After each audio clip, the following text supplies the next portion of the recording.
tidak tidak membicarakan tentang pengertiannya atau definisi dakwah itu sendiri, jadi saya langsung ke lapangannya. Saya mohon maaf, saya tidak, karena ini levelnya sudah bukan pelajar lagi, tapi levelnya sudah mahasiswa. Jadi yang kita butuhkan itu bukan pengertiannya lagi, tapi kita butuhnya itu cara ketika kita terjun ke lapangannya, prakteknya. Ketika kita sampai sana baru menjelaskan pengertian dakwah itu seperti ini, manfaatnya seperti ini, dan lain sebagainya. Tergantung, kayak kata Pak Ustadz tadi, tergantung kita menggunakan bahasa yang mana yang harus kita pakai ketika kita menghadapi masyarakat tertentu. Kalau di kampung kami kan rata-rata mayoritasnya Kristen. Di rumah saya ini Kristen, ini musola, ini Kristen, ini Islam. Daratan itu dari kayak ibaratkan dari depan kampus sampai ke atas itu, yang Islam yang saya hitung itu hanya saya, sampai ke atas sana baru ada paman dan keluarga yang lainnya. Sementara deretan di depan musola itu rata-rata Kristen semua. Ketika kita berdakwah di sana pun emang tantangannya bukan main. Kita penyampaiannya pun harus hati-hati, jangan sampai mereka tersinggung. Tapi salah satu keberhasilan kami dakwah di sana itu dengan menggunakan simbolnya. Simbol yang tadi disinggung, simbol apa yang kami pakai di sana? Dari bajunya. Tiap acara mau tradisi, ya, mau tradisi atau acara adat apapun yang berkaitan dengan masyarakat, kami akan selalu menggunakan peci, baju putih, dan celana. Karena itu salah satu ketika menggunakan peci berarti dilihatnya itu orang Islam. Kalau orang Kristen bilang peci hitam. Artinya peci hitam itu ciri-ciri orang Islam. Terus baju yang kita pakai itu baju takwa tapi berbentuk warna putih. Artinya orang Islam itu beridentik dengan besi. Lalu mereka macam, kok orang Islam ini kok seperti ini? Kok akhlak orang Islam itu kayak gini? Kita jelasin, usaha untuk menjelaskan bahwa agama kami tidak memaksakan orang, agama kami bukan penjahat, agama kami bukan teroris, tapi agama kami dan agama yang akan menyelamatkan kami ketika kami kembali kepada Maha Pencipta. Mulai dari Al-Quran, Tuhan kami, Nabi kami, para sahabat sampai kepada ulama mengajarkan kami untuk selalu taat dan patuh dalam menjalankan perintah Allah. Ketika kita sholat, kita pakai nafi, Pak. Tapi selain itu, kayak keluarga saya yang Kristen, mereka pakai lagi. Kalau kita kan menggunakan attitude kan, masa kita ke pacar kita pakaiannya gaya wangi, benar nggak? Tapi ketika menghadap Tuhan kayak santai-santai aja, kan aneh. Sementara kita ibadah itu tujuannya meminta pertolongan. Baca Quran itu doa, sholat itu pun doa. Tujuan sholat itu kan memohon kan? Mohon. Artinya kita mohon kepada Allah agar selalu kita diberikan jalan oleh Allah dan selalu dipermudah oleh Allah dan selalu yakin bahwa kita akan sukses suatu saat nanti dengan cara kita sendiri tanpa harus merusak diri orang lain. Itu cara yang berdakwah yang baik. Dan sekian dari saya, mohon maaf Apabila ada yang tersinggung atau bahasa saya kurang bagus atau bahasa saya kurang dipahami, mohon untuk dimaafkan karena saya hanya manusia biasa yang sering turun di lapangannya, sering bergelut di lapangan, membuktikan bahwa dakwah itu nggak segampang teorinya, dakwah itu nggak segampang definisinya, dakwah itu nggak segampang pengertiannya, dan dakwah itu nggak segampang ketika kita menyampaikan di atas mimbar, di atas panggung, ya kan, di atas kursi. Beda ketika kita menghadapi orang-orang yang seharusnya dan tujuannya kita untuk berubah mereka ke arah yang lebih baik. Ketika merubah orang lain, bukan saya orang yang paling benar, tidak, tapi agama kami mengajarkan kami agar kami bisa membuktikan bahwa agama yang paling benar seperti ini, terus agama yang kami anut seperti ini, dan ilmu yang kami pelajari seperti ini, dan attitude yang harus kita jalani seperti ini, dan kita harus menjalankannya sesuai dengan keikhlasan hati tanpa harus dilihat dari finansialnya. Dan saya harapkan untuk mohon ke teman-teman anak-anak Aswaja ini, ketika suatu saat nanti dipercaya menjadi ustazah, ketika tampil di depan panggung, jangan memalukan Aswaja.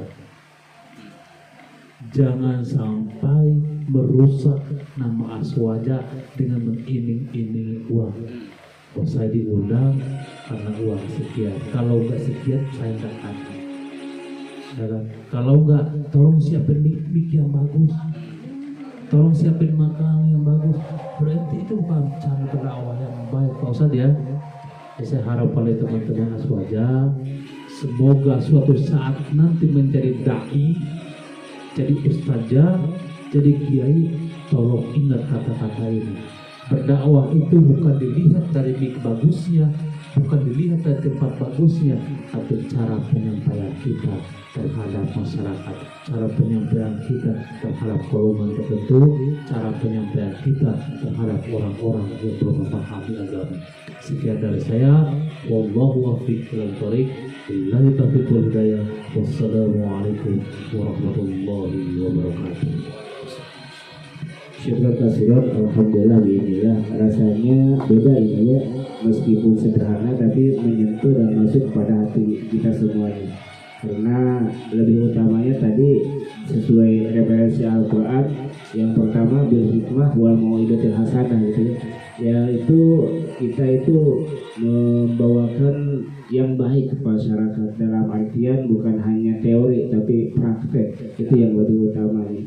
Dan dikuatkan lagi sama abang dalam artian ke masyarakat itu diutamakan di lingkungannya memakai pakaian-pakaian yang putih, mencerminkan kebersihan, tidak ada paksaan. Itu sesuai dengan apa kata-kata guru kami gitu ya.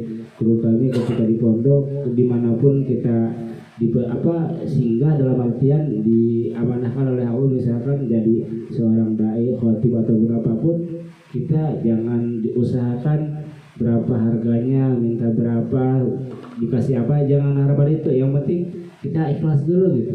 Karena masalah keuangan nanti di belakangan mengikuti gitu ya. Jadi kita sebagai warasatul anbiya, dalam artian kita pewaris para ulama gitu ya, kita pewaris orang-orang soleh. Dimanapun kita ya, ketika dibutuhkan oleh orang lain, ya cobalah di sana kita berkontribusi. Jangan mengharapkan cuan dulu, jangan mengharapkan uang dulu, tapi harapkanlah bil hikmah dulu, dengan hikmah dulu. Insya Allah suatu saat nanti cuan ataupun uangnya, kalau kita bil hikmah dengan seruan yang baik ataupun dengan hal perilaku kita yang baik, akan menjadikan kebaikan. Ilmu pun berkah, rezeki pun barokah datang gitu ya.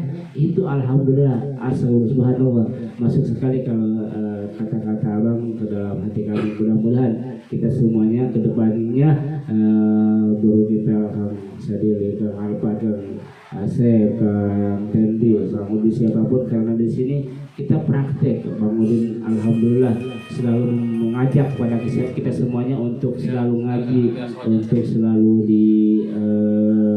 mengajak setiap malam ataupun setiap malam Jumat.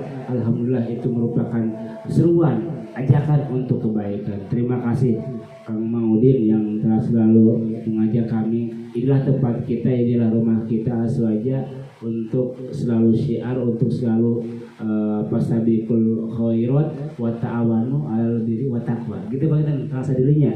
Ya, wa ta'awanu 'alal birri wa taqwa. Syukran kasihan, barangkali ada tambahan dari Bang Udin. Silakan Bang Udin. Orang masukin kan itu tambahan lagi enggak dari Mas Udin, silakan.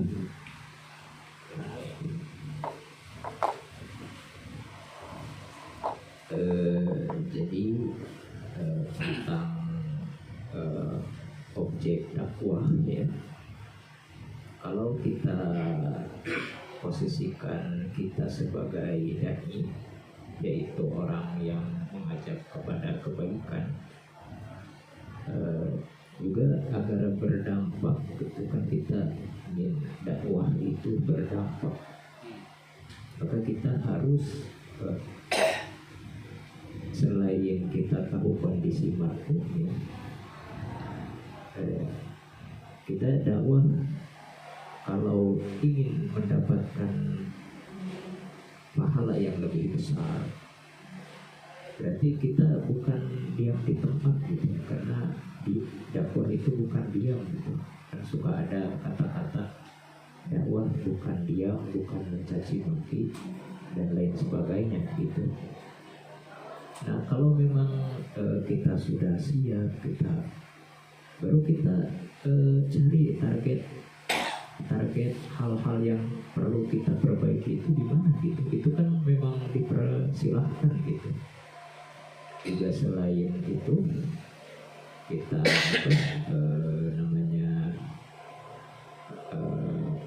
ada hal-hal yang harus agar ilmu yang kita dapatkan ini tersampaikan gitu. Karena kan ilmu itu tidak boleh disembunyikan kan. Lianna katimal ilmi mal'unatun, menyembunyikan ilmu itu akan nanti dikutuk gitu, gak boleh kita menyembunyikan ilmu itu. Ilmu itu kalau kita seorang penuntut ilmu, ya resikonya harus disampaikan gitu. Situ tanggung jawabnya gitu. Kemudian selain itu kita doakan gitu orang-orang yang belum sadar, belum dapat hidayah, kita doakan, karena kan doa itu kata Nabi juga, doa silahul mu'minin, doa itu adalah senjatanya orang-orang beriman. Terus kita jaga keimanan kita gitu, karena lebih tajam. Jadi si doa tajam itu kalau orang yang mendoakannya itu juga bersih hatinya gitu, menjaga keimanannya, baru doanya itu akan dikabulkan begitu kira-kira. Ya, begitu barangkali Pak Ahmad. Iya, siap. Jazakumullah khairan jazakumullah khairan katsiran. Ya, alhamdulillah tidak ada tambahan lagi dari bangsa diri, insyaallah ini adalah makin berkah untuk kita semuanya. Insyaallah dengan izin Allah, mudah-mudahan Allah memberikan kesempatan kepada kita kapanpun itu, ya itu ada harapan dari kita. Harapan dari kita itu punya keinginan kedepannya ingin menjadi seorang dai gitu ya. Dalam artian gini, dai itu kan tidak terlepas dari namanya dakwah saja. Kan tadi diutamakannya dakwah bil hal gitu ya, dalam itu dakwah melalui praktiknya, baik bidang kebaikan ataupun bidang mal dan yang lainnya. Itu yang kami harapkan, mudah-mudahan dan yakin Allah Maha mengabulkan doa kita semuanya, kemudiannya, mengharapannya. bisa dirinya mengasihnya insya Allah kita semuanya menjadi dai-daiun ya, dalam artian mengundang, mengajak sesuai dengan apa yang kita miliki, sesuai dengan apa yang kita bisa, sesuai dengan apa yang kita mampu dari sekarang, mampu dari dulu, mampu ke depannya, dalam artian gitu. Tetapi kita yakin bahwa ke depannya kan kita akan semakin baik, kita akan semakin berkembang, optimisnya gitu. Hari ini kita yakin lebih baik daripada hari kemarin, dan esok lusa ataupun esok ke depannya lagi kita yakin akan lebih baik lagi dari hari sekarang, baik bidang ibadahnya, baik iman Islamnya dan lain sebagainya. Itu mungkin yang dapat kami sampaikan melalui forum diskusi ini. Mudah-mudahan diskusi ini yakin sekali membawakan berkah untuk kita semuanya, bekal untuk sekarang, nanti dan masa yang akan datang, karena yakin juga hidup kita ke depannya akan panjang umur serta berkah serta sambil beribadah di jalan Allah Subhanahu wa taala, dalam artian di ibadahnya yaitu baik berdakwahnya, baik ibadah wajibnya sehari-harinya, sunahnya, sedekahnya dan lain sebagainya. Insya Allah itu adalah bagian-bagiannya lagi ataupun rumpun-rumpunnya lagi dari bidang dakwah. Sementara itu yang dapat kami sampaikan melalui forum ini, kurang lebihnya mohon maaf. Ada tambahan lagi, Mang Udin? Ada tambahan lagi gak? Enggak? Mang Tendi, Mang Asep? Apa ada gak? Oke, itu saja ya Allah. Insya Allah mudah-mudahan berkah. Insya Allah ini akan kita upload melalui akun Aswaja, karena ini kita di rumah kita di Aswaja, dan mudah-mudahan berkah untuk kita semuanya. Nasrun min Allah wa fathun qarib wa basyiril mu'minin ihdinas siratal mustaqim. Allahumma musta'id ila sabilir rahman, Allahumma muwaffiq ila aqwamit thariq. Aqulu qouli hada, wassalamu alaikum warahmatullahi taala wabarakatuh. Robin fana bima lantana, Robi alimna ladiyan fauna, Robi fakihna wa fakih alana, wa korobatil lana fi dinina, tawassalna bita'alumin, tawassalna bita'alimin, antarjukona wasi'a wa antarjukona amala, abdi tawasulku pangaosan, abdi tawasulku pamurukan, mugi Gustina dan kajembaran keamalan. Subhanallahumma wa bihamdika, asyhadu an la ilaha illa anta, astaghfiruka wa atubu ilaik. Mugi Gusti kenaonan tadi teh mah? Mugi Gusti ngauhan urang mah. Ngauhan ini mah. Hah? Aya ngauhan nya rezeki sarua teh. Aya ngauhan kumaha sih ngauhan? Heeh. Aya urang suka ngauhan. Aya suka teh sarua gitu. Ngaujeung rezeki teh.